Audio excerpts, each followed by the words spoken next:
So to start with, let's have a look to see if vaccination really can be shown to have saved lives.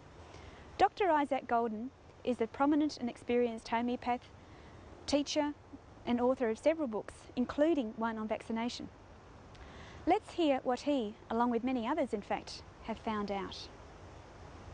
Before I knew what natural medicine was, I used to vaccinate my own children, and one of them, my eldest daughter, was quite severely damaged.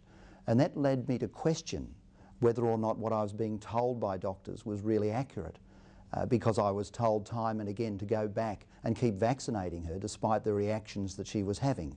Eventually, the penny dropped and I realised that there was a direct cause between the symptoms that she was experiencing, going from a completely healthy young child to someone who wasn't, and vaccines, because the symptoms were intensifying after each vaccine.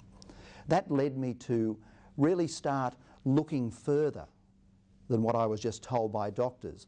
And where I started was basically with the health departments in England, America and Australia, because my original professional training is in economics and statistics. So I wrote to the governments and got figures.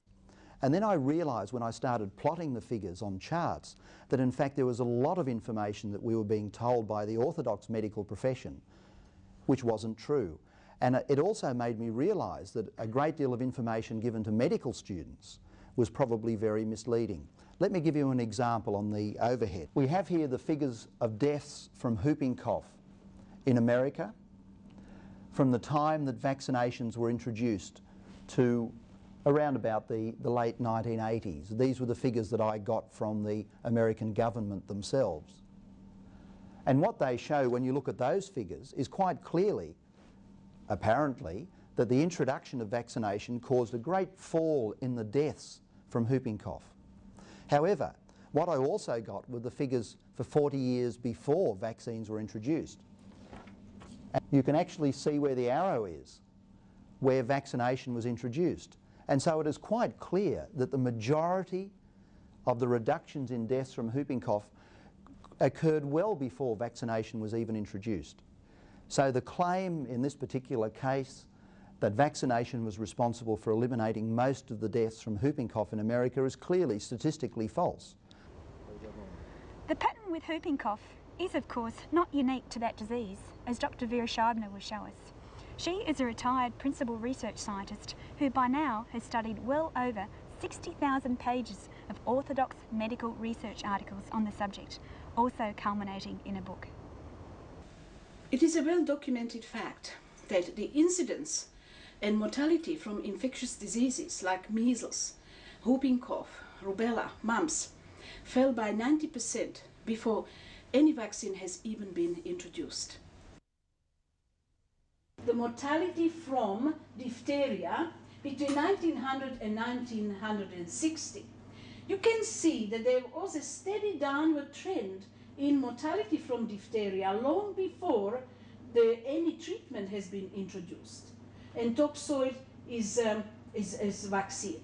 And you can see that even after the introduction of the treatment and the vaccine, the downward trend simply continued. This is death rate for measles between 1900 and 1960. Again, you can see steady downward trend in mortality from measles without any vaccine. There comes the vaccine here, and it was already at the tail end of mortality from measles. So there must have been other factors than vaccines that caused the observed fall in the mortality from infectious diseases. Also, as you can see from these graphs, the introduction of the vaccine was not followed by any acceleration in the decline. And, sure enough, an analysis of figures for outbreaks since does not show the vaccinated to be any more protected than the unvaccinated. For example, in an epidemic of whooping cough in Sweden in the late 70s, 84% of the population were vaccinated, and yet the percentage of cases known to be vaccinated was at least 84%. So, as an explanation, vaccinators speak of a principle of herd immunity.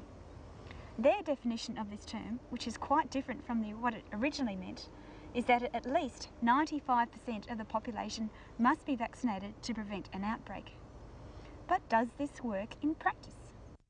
To find out, we need only look at the United States, where vaccination is compulsory for school entry. Dr. Scheibner will describe a situation which actually occurs very often soon after a vaccination program. In this case, it was in Corpus Christi, Texas, where they had just ensured that 99% were vaccinated, of whom 95% developed antibodies.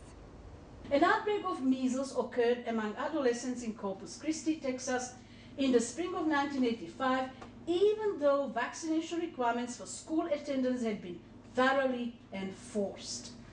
And of course, this is not some sort of a rare occurrence. Epidemics in fully vaccinated populations are a rule rather than an exception. But many doctors say that we must have had great success with the HIB vaccine, because HIB has dropped since it was introduced a few years ago. Well, let's have a look at a breakdown by age relating to its phased introduction in the United States. This is the incidence of Haemophilus influenza meningitis in children less than 5 years old. This is between 1980 and 1991. Here you have the incidence of bacterial meningitis in children younger than 1 year. These are 1-year-olds, and these are 2 to 4-year-olds. The fluctuations, and particularly the fall in the incidence of meningitis in children younger than 1 year and in 1-year-olds, had nothing to do with vaccination, because the vaccine was only introduced here, and meaning the vaccine that was licensed for use in these age groups. Finally, let's have a look at what happened in Hamburg, in Germany, without any intensive active prophylaxis. And this is pertussis whooping cough in Hamburg between 1956 and 70. You can see a steady fall in the incidence of whooping cough, and this is whooping cough with complications, at the time when the rate of live births increased in a substantial way. So what did cause the decline?